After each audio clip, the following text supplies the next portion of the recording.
Agreement করে তারা দায়িত্ব নেয়, এগ্রিমেন্ট করে দেয়। আপনারা দেন না ওইভাবে, না কিভাবে দেন আপনারা? এমনি যে যার মনে করে কিভাবে করে দেন না, ওটা জবাবনি দেখছি, ওই সিও সাহেব জবাব দেবেন।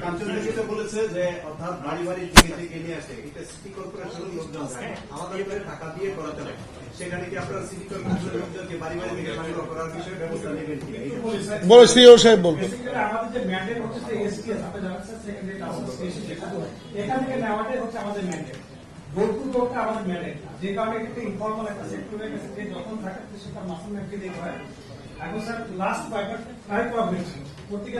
এই জায়গাটা ওই জায়গায় করতে পারে, এই ইটালি গভর্নমেন্টের সময় করার চেষ্টা হচ্ছে।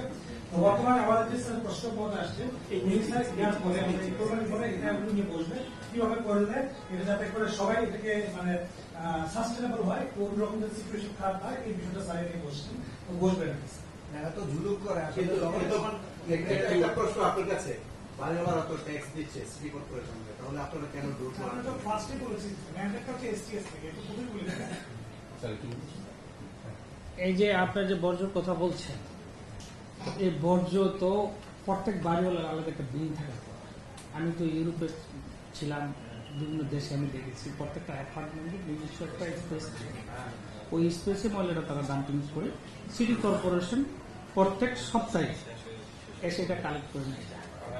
তা এখন যেটা দীর্ঘ 17 বছর ধরে যে জিনিসটা চলছে, এটা হুট করে তো এসে আপনার সমাধান করতে পারবেন, করা সম্ভব। তো এখন এটাকে আমরা বাড়িওয়ালা যারা আছেন ওনাদেরকে বুঝতে হবে যে আমরা একটা নির্দিষ্ট ডাম্পিং প্লেস রাখলাম, যেটা আমার প্রপার্টি, আমার বাড়াটিয়ারা সকলে এখানে ময়লা ফেলে দিয়ে সিটি কর্পোরেশনের কাজ হলো সন্ধ্যার সময় সে ময়লাটা কালেক্ট করে নেবে।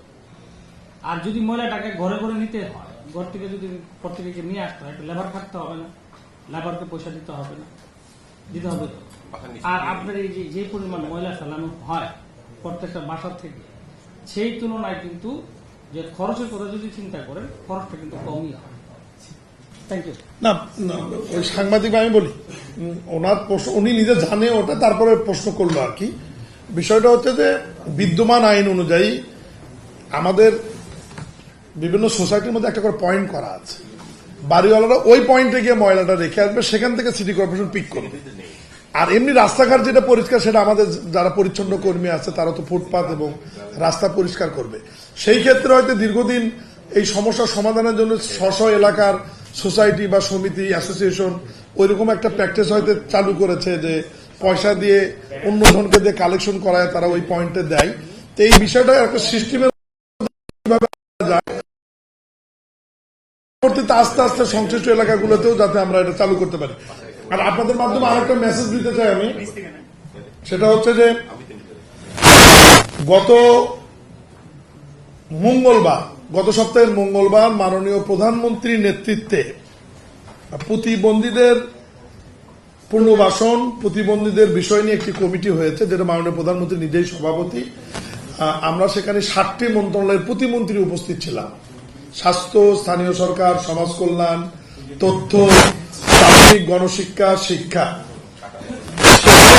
মাননীয় প্রধানমন্ত্রী কিছু অনুসরণ করেছে, যেটি এটা রিলেটেড আর কি, এই জন্য আমি প্রসঙ্গটা উঠিয়েছি।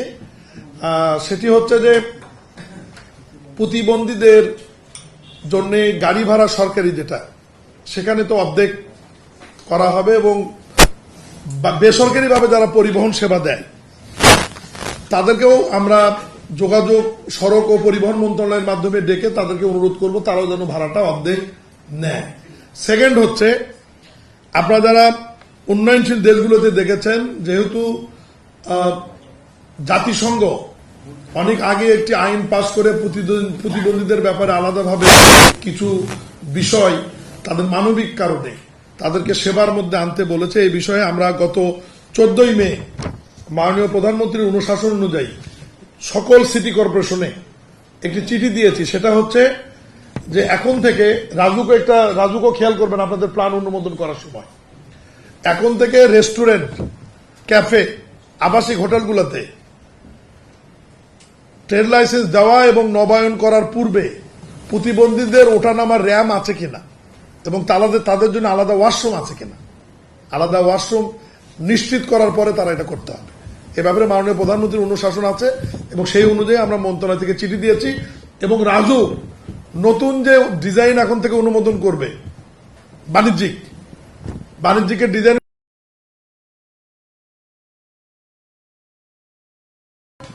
র্যাম প্রতিবন্ধীদের জন্য আলাদা বাথরুম নিশ্চিত করবে, কারণ প্রতিবন্ধীদের বাথরুম এই কারণে করে অনেক প্রেগনেন্ট মহিলারা যারা বিভিন্ন জায়গায় যায় অন্তঃসত্ত্বা মারা তাদেরই কিন্তু এই প্রতিবন্ধীদের বাথরুমটা প্রয়োজন হয়ে যায়, কারণ ওখানে অনেক কিছু ধরার জায়গা থাকে। ওই বাথরুমটা একটু আলাদা, যারা পৃথিবীর অন্য দেশে গিয়েছেন বা আমাদের দেশে এই বাথরুমটা দেখেছেন, এ ব্যাপারেও একটা নির্দেশনা আছে। এটা আপনাদের নোটিশে জাস্ট আনা, আর বাকি বিষয়গুলো তো আমরা শুনলেনই। আমরা কাজ শুরু করছি, চেষ্টা করছি, প্রতিনিয়ত এখানে আমরা কাজ করছি। নাগরিক সেবা বৃদ্ধি করবার জন্য যা যা করার প্রয়োজন মাননীয় প্রধানমন্ত্রীর নির্দেশনা আছে, উনি নিজেও মনিটরিং করেছেন। আমরা বিভিন্ন কমিটি করে দিয়েছেন উনি, মুখ্য সচিবের নেতৃত্বে, আমার নেতৃত্বে আমরা এই বিষয়গুলো নিয়ে কাজ করছি। ইনশাল্লাহ সবকিছু মিলে ভালো একটু কিছু হবে ইনশাল্লাহ। ধন্যবাদ।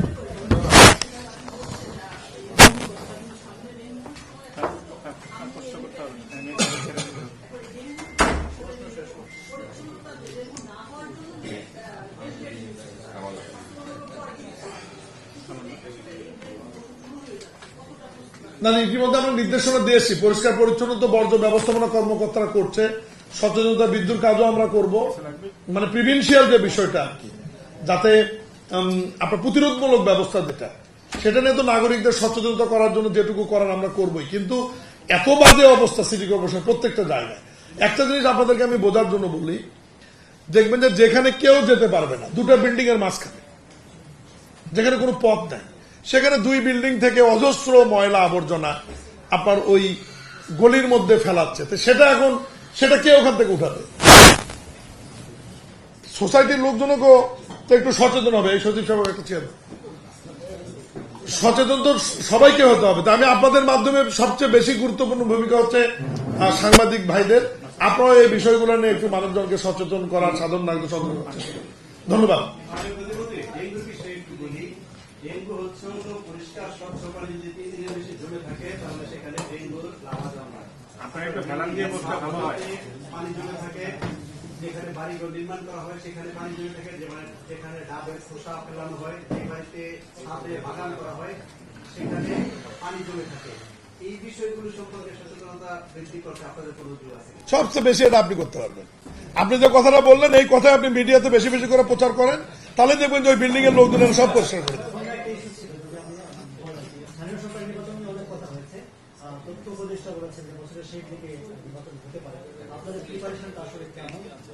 এখানে তো বহু কথা হয়েছে, মহাসচিব বলেছে, তথ্য ওই দুটাই আবার নতুন করে বলে দেন না, আর বলবো না, আজকে বলবো না।